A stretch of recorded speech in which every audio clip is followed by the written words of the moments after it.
Tá. Oi, pessoal. Eu ainda não terminei o vídeo de Riskify. Esse canal tá atrasado nos vídeos e janeiro e fevereiro foram meses bem ocupados para mim. Eu não tive tempo de fazer vídeo para esse canal. Então, assim,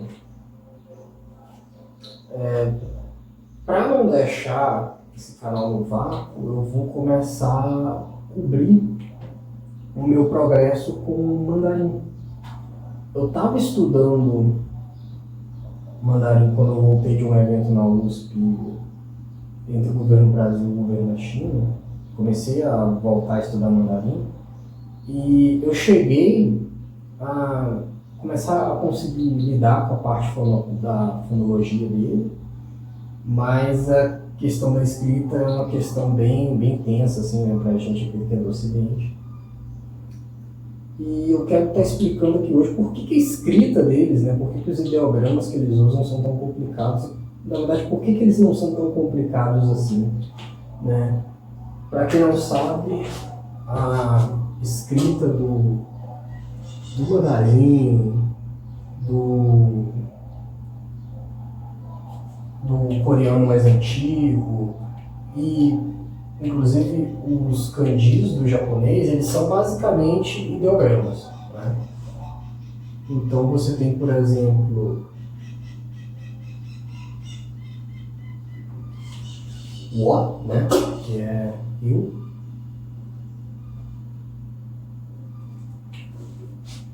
Você tem, por exemplo,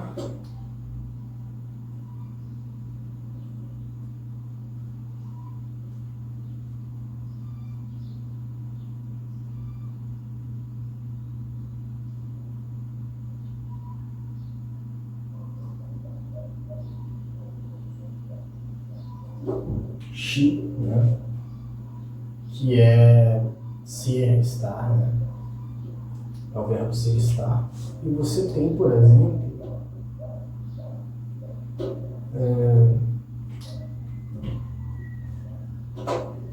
ideogramas mais, como eu posso dizer, mais simples, né? Como o de fogo, né? Quem já jogou Yu-Gi-Oh! E já pegou aquelas cartinhas, eu acho que não tem uma aqui, não. Deixa eu ver. Mas aqui você tem o ideograma de fogo, né?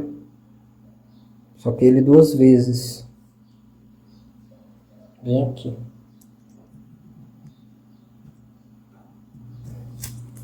Então é um ideograma que é formado pelo radical de fogo, por dois radicais de fogo, né? E esses ideogramas, originalmente,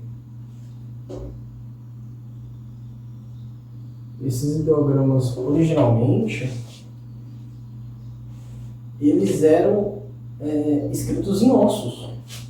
Literalmente, o cara pegava um osso e riscava. É como se o cara pegasse isso aqui e fizesse um risco aqui de assim, assim, assim e assim, né? No caso do de fogo. Então é como se o cara fizesse esses riscos. Eu nem sei de onde essa faca veio. Mas é como se o cara fizesse esses riscos em ossos. E aí, quando eles faziam esses riscos, eles não conseguiam fazer círculos, por exemplo, né? Tinha muita dificuldade. Então é muito comum você ter ideogramas que tem que nem de boca, que é um quadrado, né? Literalmente, né? Então assim, é um quadrado, né?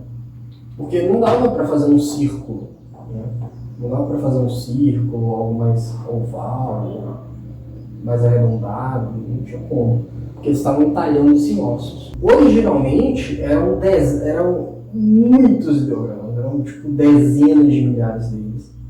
E aí houve um ponto em que eles começaram a reescrever esses ideogramas a partir de radicais. Então você tinha, por exemplo, o radical de Lua, né? Radical de Lua. O radical de Lua, ele é usado em vários ideogramas, né? Inclusive no de mês, né? O ideograma de mês é basicamente só o radical de Lua. E esse radical, ele tem uma coisa que vocês podem reparar aqui, que ele é feito com traços, né? Então, por exemplo, você tem esse aqui, depois você tem esse aqui, depois você tem esse aqui, né? Você vê que é como se fosse um quebra-cabeça, né? E aqui, por exemplo, de boca, né, tem esse, depois esse, que é o mesmo, né? E esse aqui, né? Então, assim, você tem que pensar que com 217 radicais, eles remontaram todos os ideogramas. Todos os ideogramas. E o mais interessante é que esses radicais, esses 217 radicais, como de Lua, de Boca, de Fogo, eles são feitos por esses traços aqui, né? Então, você tem, por exemplo, aqui no de Fogo, você tem esse... né? Você tem esses... né? Então, você tem traços muito específicos que formam esses ideogramas, né? Então, você tem traços específicos que formam esses ideogramas, e esses traços, eles são como se fosse, né, as partes primitivas disso tudo, né? Que é o que você faz, por exemplo, quando você pratica caligrafia, né? Você praticando caligrafia, você vai lá e faz a subida fraca, a descida forte. Você faz tracinhos leves para cima, tracinhos fortes para baixo. Você faz o L, por exemplo, né? Subida fraca, descida forte. Então você vai, do mesmo jeito que você pratica caligrafia com formas mais simples que você... círculos também, né? Bolinhas. No caso do japonês, tem cerca de 3.000 ideogramas que eles utilizam no dia a dia. E no mandarim é cerca de 8.000 ideogramas que eles usam no dia a dia. Pode parecer muito, mas se você parar para pensar que você vai usar o idioma o resto da sua vida, você vai ter bastante tempo para aprender esses ideogramas. E se você aprender de início um por dia, em cerca de um ano você vai saber mais de 300. Então, querendo ou não, isso já é o bastante para você começar a conseguir ler alguma coisa. Já explico o porquê disso. E para demonstrar por que não é um problema nessa quantidade absurda de ideogramas que eles utilizam no dia a dia, eu vou estar usando um script que eu criei, que é chamado Hanzi Count, que ele está no meu Codeberg, que eu criei especificamente para esse canal, mas a maioria dos repositórios dele está privada, né? Mas esse aqui está público. Eu vou deixar o link aí embaixo. Basicamente, eu vou utilizar aqui um texto que eu extraí de uma conversa do Telegram de um grupo que fala em mandarim. Um grupo que fala em mandarim. E vou mostrar aqui como que ele funciona. Primeiro ele pega, né, linha por linha. Ele pega linha por linha. E você vê aqui, ó, que tem algumas dezenas de linhas nessa conversa. Aí, posteriormente, ele fala aqui, né, o total de caracteres diferentes, né? E mostra a frequência que cada um aparece. Por exemplo, né, o sh, ele aparece 41 vezes. O L aparece 28 vezes. O B aparece 21 vezes. O 21 vezes. J 14 vezes e por aí vai.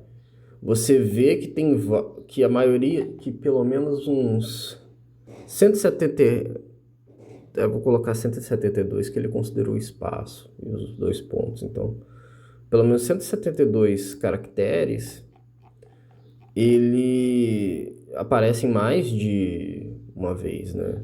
Pelo menos 172 desses 350 caracteres aparecem mais de uma vez.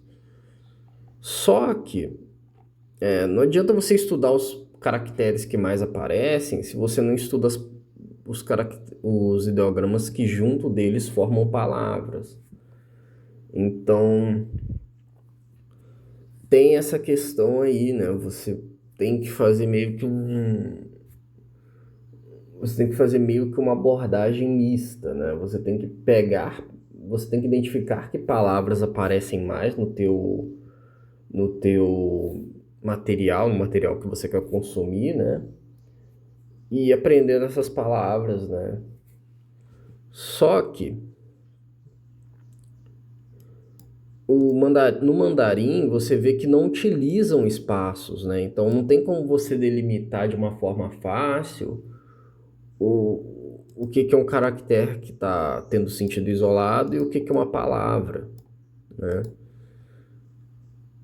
Por isso que eu fiz aqui a frequência dos caracteres e não das palavras, porque para fazer frequência das palavras eu teria que fazer um decode inteiro do texto, considerando todas as palavras que existem, né? Todas as palavras que estão sendo usadas aqui, pelo menos. E você vê que chega num nível de complexidade complicado. Agora, uma abordagem é você aprender os caracteres e as palavras que são mais utilizados, né? Por exemplo, o shi é o verbo ser, estar, né? Então ele é útil isoladamente também. Então você pega esses ideogramas que são mais frequentes, mais úteis, é uma abordagem interessante, né? É uma abordagem, por exemplo, que o Hanzi Hiro faz, né? E é uma abordagem que o Hands Hero faz, que é esse site aqui. Basicamente ele ensina que som como que é a leitura daquele caractere, né? Que sons existem no mandarim, que radicais compõem os ideogramas em si, as palavras, né? Eu cheguei a completar aqui uns 80 caracteres, só que eu resetei porque eu tinha parado um tempo e precisava estudar eles de novo. Mas atualmente, eu tenho inclusive que revisar aqui hoje, né? Hoje eu ainda não revisei e estudei. Mas atualmente a minha ideia é, uma vez por dia, eu chegar aqui e revisar, né?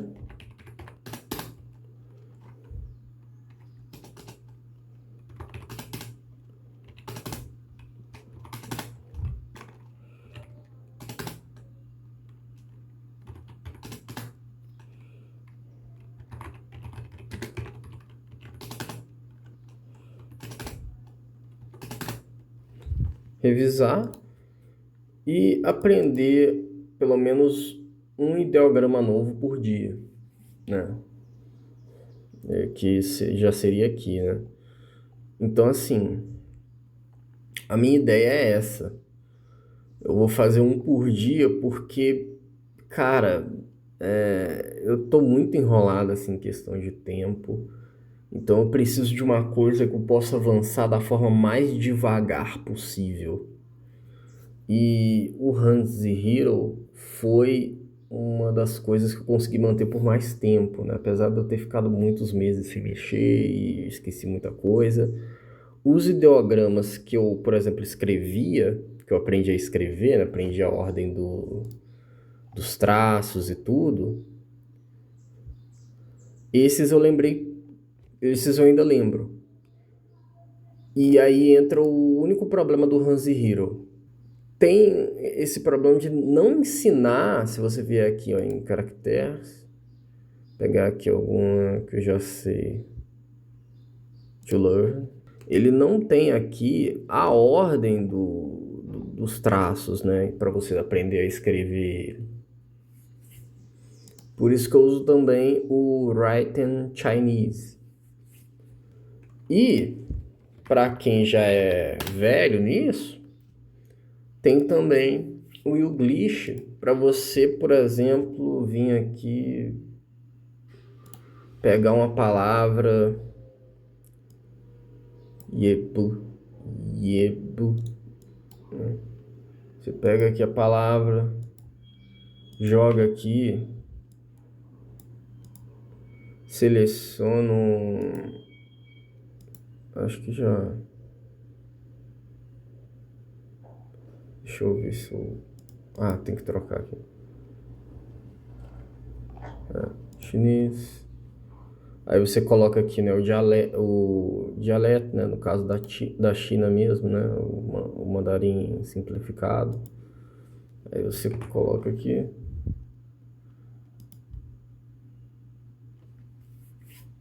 E aí ele mostra para você vídeos do YouTube que tem algum trecho em que aquilo é dito, né? Eu usava isso aqui para inglês, né? Você digitava aqui a palavra que você queria, né? Por exemplo,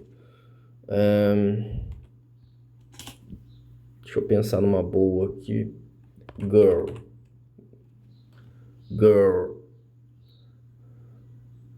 Né? Você põe aqui girl. Hey girl. Aí você põe aqui e você escuta. E aí você consegue escutar alguém pronunciando aquela palavra no dia a dia, né? Você pode clicar aqui para frente e ver mais. E você pode usar ele para o mandarim também, que nem eu mostrei, né? Então, assim, ele vai mostrando vídeos para você com alguém pronunciando aquela palavra em algum momento. E você vai vendo. Ele seleciona, ele já deixa perto do trecho onde a pessoa fala aquela palavra, então você não gasta tanto tempo assim. É um dos sites mais úteis assim para aprendizado de idiomas, independente do idioma que você está usando. Então, japonês, por exemplo, se você quiser, né, digamos que você queira aqui aprender alguma coisa de japonês, né? Você vai, digita aqui a palavra, ele vai mostrar para você alguém falando aquela palavra e por aí vai. Então, assim, e aí você clica aqui, tem mais um exemplo. E aí você pode ouvir vários sotaques diferentes para aquela palavra, por exemplo. É um dos sites mais úteis assim para aprendizado de idiomas. É isso, né? O Youglish é uma das ferramentas que eu estou usando. Outra coisa que eu também uso é o reconhecimento de voz do Google, né? Para digitar pela voz, né? Aí eu vejo, por exemplo, o hot, para ver se ele identifica que eu tô falando trem, né? Aí eu consigo saber se eu pronunciei minimamente correto, né? De forma minimamente correta, né? A ponto do reconhecimento de voz identificar. Porque, obviamente, assim como o inglês, eu optei por aprender por conta própria, né? O inglês eu acho que eu levei uns 2 anos, assim, para conseguir ouvir bem, conversar, tudo.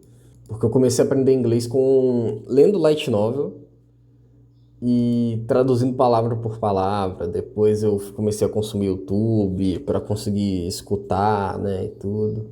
Aprender os sons que aquelas palavras tinham. E por aí vai. Na próxima semana eu vou postar se eu continuei mantendo o Hanzihiro. É isso.